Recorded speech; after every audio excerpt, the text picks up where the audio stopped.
Hey guys, it's Vinny, aka the Wrathbreaker. Welcome back. So today we're going to look at something that was brought to my attention as a question, and that question was, how do you build a team when you go into a fight? This comes from one of my good buddies, Brent.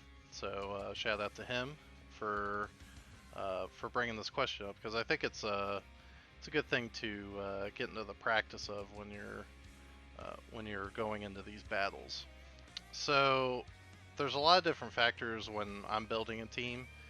Uh, so let's just take for example, let's just say Magicite. So depending on where you're at in the game, the first thing you got to look at is what kind of a fight am I going after. So let's just say, all right, we're on the fire. We're gonna do a firefight, and we are on 4-star Magicite. So one of the first things I do is I look at what does this boss do. So usually I'll either go to the Reddit, the subreddit for Final Fantasy Record Keeper. I'll put a link in the description to that. Very useful information there. The other thing is I'll just go to the strategy tips section right here. So not much as far as description, but it says uses strong fire attacks. So that's a key factor into what kind of defenses I may want to build up during my party setup. Um, let's see, uses attacks that can interrupt party member actions and weaken resistance to fire. So nothing significant there as far as party structure.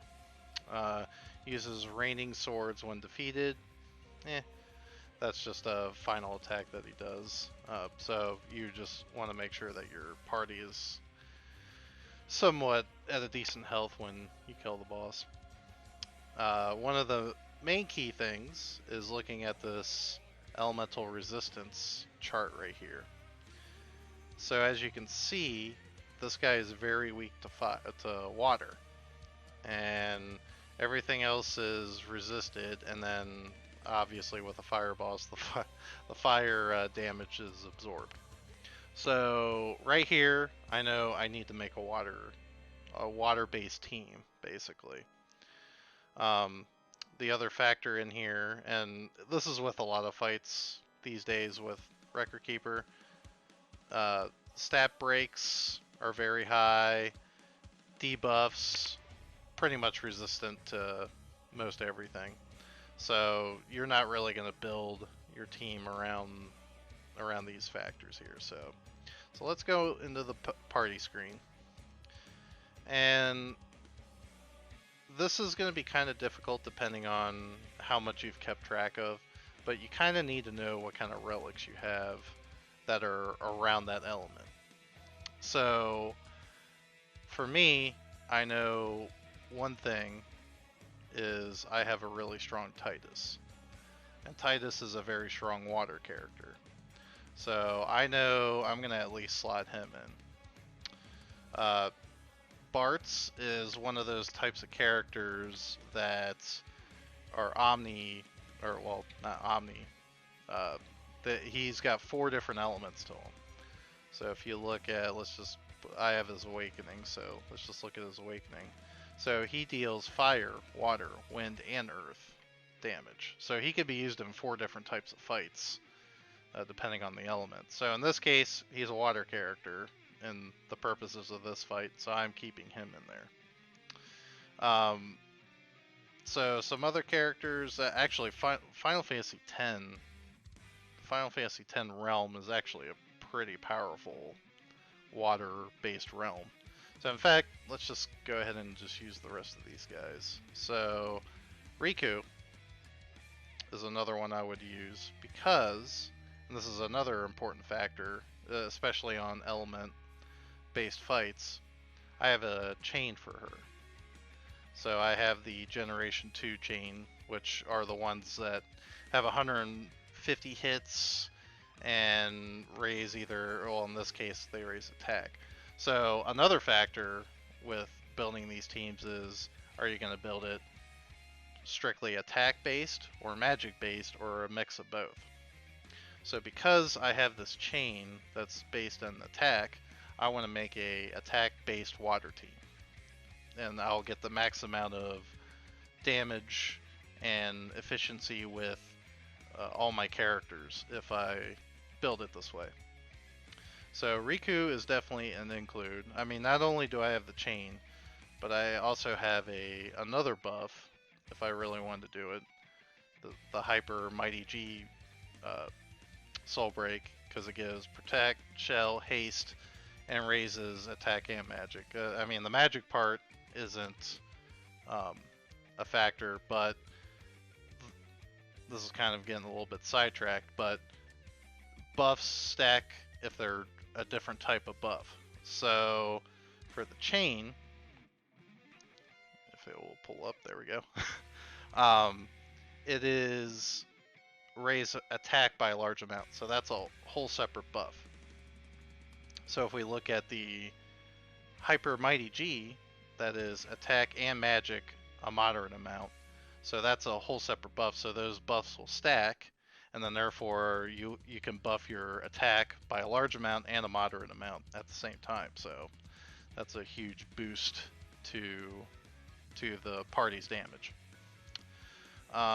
Another, I really like Waka also, and the reason why I like him is because he does Imperil, which, if you don't know what that means, it lowers the resistance of an element to the boss. So in this case, he has a Soul Break that will lower the water resistance by 2. So that means the guy will take more damage. The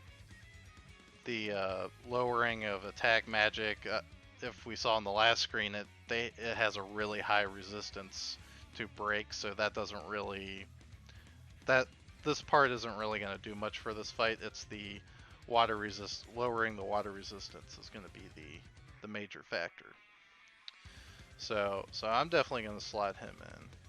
And then as far as the healer goes, I would just, there's a couple different ways you could go about it.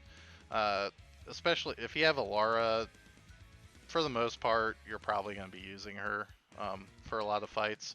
There's some exceptions, like with Torments, where you want to bring a party that's realm-based, and in that case, you want to use a healer from that realm.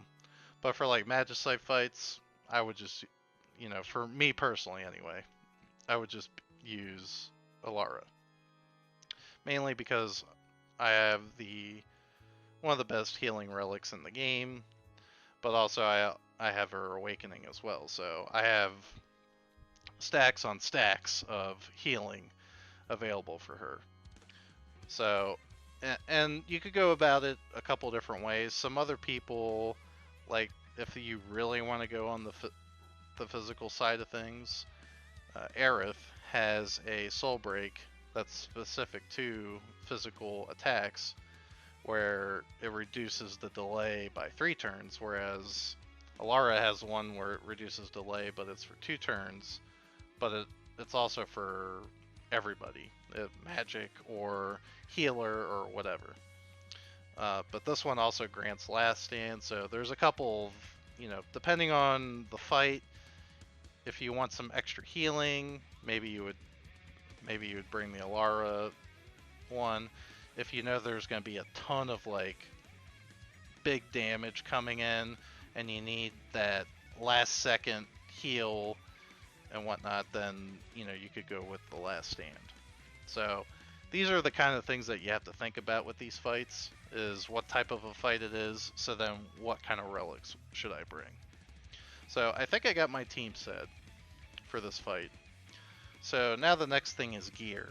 And I could have a whole nother video on inventory management and what items to keep and things like that. But the main thing that you want to look for, and this is the strategy that I kind of go with as far as the weapon goes, you want to bring in an item that's got like a small boost to the element. So in this case, I want boost to water. So let's pull up my relics for there. So I have a couple of weapons here. So I can use either this one or whatever. So obviously, the higher attack, the better. But, you know, I also have to think about, one, the other characters that I'm bringing. Two, the types of abilities that this user can use. So in this case, for Titus, I would be using an ability that has a ranged trigger on it. So I may want to stick this item on here. I forget what this one's called, the conformer or something like that. So with this, it's not only ranged, but it's high. It's actually it's definitely a lot lower attack, but it's also a ranged ability. So not only will it power up his ability that he uses, but also he'll be in the back row, because with ranged weapons you can put your character in the back row and they'll still do the same amount of damage. So with any physical attacks, they'll take less damage being in the back row. So so in this case, I may want to try this, see how it goes. And the important thing before I keep going is that once you get everything set up, you just gotta try it. Just see how it goes. I mean, the worst that happens is you just lose 5-10 minutes trying to do the fight. It at least gives you an idea of where you're at and what kind of damage this boss will do to you, and then you can make adjustments that way. And that's kind of the fun of this game, is just trying to figure. It's like, pieces to a puzzle, trying to figure out where all the pieces go. So anyway, let's get back to the party setup. So again, with armor, I always look for water boost for this. So in this case, just basically, I know some people really try to min-max, and well, I need to figure out the defense and the resistance, but I just strictly go with, all right, what's the best water boost for this character? Oh, this item. Okay, cool. So we'll do the accessory later, because that's a whole different ball game as far as what we're looking for. So then I just go down the line. All right, let's see what's the next one. Okay, let's equip this one. So we'll equip that. And we'll do the same thing with the armor. So we'll see what the best one is. It looks like, okay, this one. So let's equip that one. And then just go down the line. Let's see what we got. We got this one, okay. And we'll put this one on here, that's fine. Same with him. And he can also use, so I got 3 people that can use ranged weapons, so kind of have an advantage with physical fights where I can take less damage from those physical attacks. So we'll equip that. And then for the healer, it's just, and I kind of have it set up here already, I just go with highest mind stats. So just put 2 highest mind items that you got and go from there. You may want to do some extra defense and resistance for the healer, just so she doesn't die, he or she doesn't die, but I just go with the highest mind. So accessory. This is where the point where you wanted to see what kind of damage the boss does. So in this particular case, it's a fire boss. So with the relics, you actually want to do fire resistant relic or accessories. So we're going to filter by resist element fire. And then, as you can see, there's a bunch of items here that still need to clean up. Uh, so with these, until you get to Odin, which the Odin drops relics that are resistant to all elements, and then at that point you can get rid of a lot of these accessories. Until then, until you get that, if you're just stuck with the relics that or the accessories that you have, I just go, all right, which one gives attack? All right, that's good, and then just go from there. Especially since it's a one resistant or one element fight, then you can just do that. So we'll just go through and equip each one of these, and then I always on the healer, I always put the major amulet on them, and you get excuse me, and you get these from the nightmare dungeons. So let's do that. Okay, so we got all the equipment set up. Now it's time for abilities. And then again, this really all depends on the type of characters that you have and what they can use. So Titus, his main thing is sharpshooter abilities. And you know, for me, I'm a end game player, so I have a lot of the 6-star abilities. So in my particular case, I would use Sapphire Bullet for him. Since I have his Awakening, I only need to equip this. I don't need to put anything in the second slot. Depending on the fight, you may want to bring something else in. If you're a newer player, you definitely want to equip 2 items or 2 abilities on here, because you'll run out of abilities real quick, especially if they have a low hone number, if it's like 4 or whatever. So you may want to equip 2 abilities, but in my case, because I have an Awakening and they get infinite ability uses, then I always just bring 1 for Awakening users. So same with Bart's. I have an Awakening for him, so I would just use the Water Spellblade ability for him. For excuse me, for Riku, you could go down a couple different paths with her. So she has some abilities on here, but she can use sharpshooter abilities as well.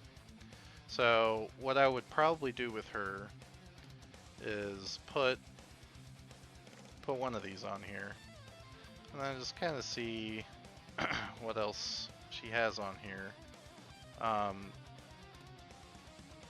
may just leave it like that, because you know, since my ability has 8 uses on it, you could do that. I could bring the 6-star dance. I know I just said, you know, resistance or breaks don't really work that well, but it also has a fixed HP boost as well. So if I need some extra healing, I may want to bring this anyway. So I'll just stick that on there. Why not? Let's just see what happens. And then for Waka, it's kind of the same deal. He also uses sharpshooter ability, so that's another thing that you gotta think about when you're bringing in all these characters is, do they use all the same abilities? And if they do, then that means you have to prepare yourself and craft those items. Or if you don't have the items, you don't have the orbs to make those items, then you know, you may want to see if there's another character that you could use. So as far as what else we could put on him, I would say maybe Wrath on here, because we could just keep wrathing with Waka and just keep casting his USB and then lowering the resistance for the rest of the party. So that's another option too. We can just throw it on there and we can see what happens. And then healing, depending on what your situation is. So like for me, I have this 6-star glint, which gives protect, shell, and haste. So this frees up for me 3 abilities that I don't need to bring to the fight. But again, if you're a player that either doesn't have that relic or is newer to the game, you don't have those options. And protect and shell are definitely something that's important to bring to a fight because that helps you reduce the amount of damage taken. So in this case, or like let's just say I didn't have that soul break at all. You know, I may want to bring haste with this guy. But again, I don't really need to because I mean, not only do I have that on Alara, but also Riku has that ability or has protect, shell, and haste as well. So I don't really need any of that. So again, you just have to know what kind of soul breaks you have with your party. If you don't have any of those tools, then you kind of have to figure out, all right, what's important. You know, do I need to bring shell in because it's more magic based type of fight? Or do I need to bring in protect because it's more of a physical type of fight? So those are the kinds of things that you need to think about. In this case, you know, I could bring in a bard ability and maybe give some more attack buffs with the party, just in case if, you know, maybe I'm not doing enough damage, then I could do that. So that's it with the abilities. And as you can see, I'm just going down the line right here, just trying to prep my party. So next are soul breaks, and this is pretty much just, you know, whatever you got, you should bring in. So for me, I don't really need to bring anything else that he has. I just need his awakening and his arcane. So I'll just do that. I'll leave these soul breaks as is. I mean, I'm probably just going to be using the awakening, but, you know, just in case. For Riku, definitely the chain is a must. And the other thing too with the soul breaks is you'll want to sort them based on where you want the positioning to be in the fight. So if they're all the way to the right, that's going to be the first soul break that you see on the screen on the right hand side, because that's where you're clicking on the soul break button. So when you're trying to do these speed fights and you're trying to click really fast, you know, you may want your most prominent soul breaks on the right hand side, because the worst thing that could happen is you're clicking so fast and then you click on the wrong soul break, and then and then you'll just have to start all over again because of one misplay. So anyway, with my Riku in particular, I have the chain. I also have this glint, which gives 2 soul break points. And then I also have the Hyper Mighty G. And then I also have something that lowers resistance too. So I definitely want to bring all those items in. For Waka, I have these 2 things. I probably just need to bring just that. I also have, oh yeah, I forgot I had, see? Sometimes you just don't remember you have certain stuff. So, like, for this, I totally forgot I had his 6-star glint. So, there we go. So we're going to bring that in. Which, this one also lowers resistance. So, very good glint there.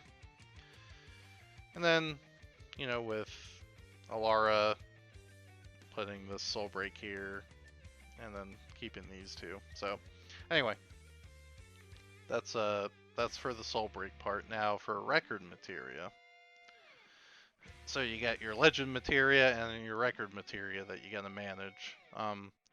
For the most part, for the legend materia, If you've just dived the character to 5-star dive, then you're probably just going to be using the 2 materia that you got from the legend dive. But some characters you may have extra materia. So in this case, I have 3, and if you have one of these where it says begin the battle infused with the power of whatever, then you definitely want to equip these over like the ones that say increase water damage by a small amount.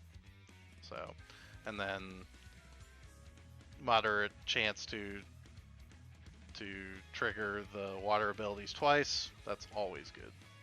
So anyway, then the next thing is the record materia. This is the thing that you'll really be trying to decide on what you want to do.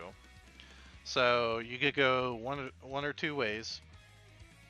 If you really want your soul breaks coming out fast and you have enough damage on the team, then you could go for, on some of these characters, using stuff like a striker, where whenever they use an attack or an ability, their soul break fills up much more quickly.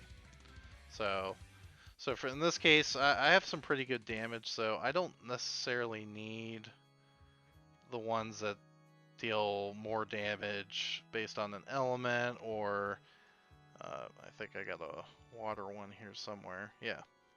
So, or dealing much more water damage, or dealing much more damage with the sharpshooter abilities, which, by the way, if it says deal much more damage, those are the highest DPS record materials as far as those go.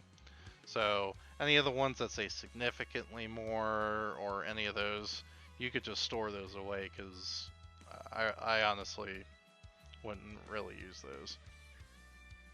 So okay, so really the thing that you got to think about is, where am I going to put the 2 record materia that give a soul break right away?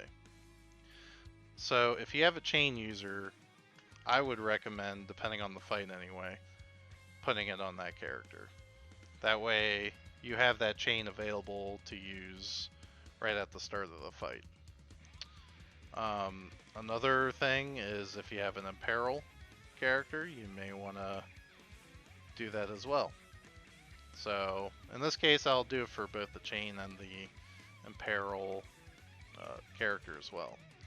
So that leaves with Bart's, and yeah, I'll probably just put the other record materia for building up your soul break gauge. So I'll put that on here. And then for the healer, you could go back and forth between putting the soul break on turn 1 on this character. If it's a fight where like they're just gonna throw a ton of damage at you right at the beginning of the fight, then it may be more wise to put this type of record materia on your healer.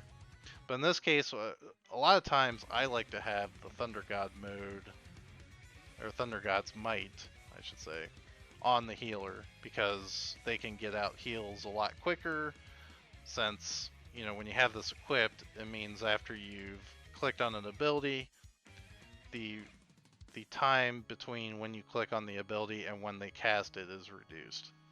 So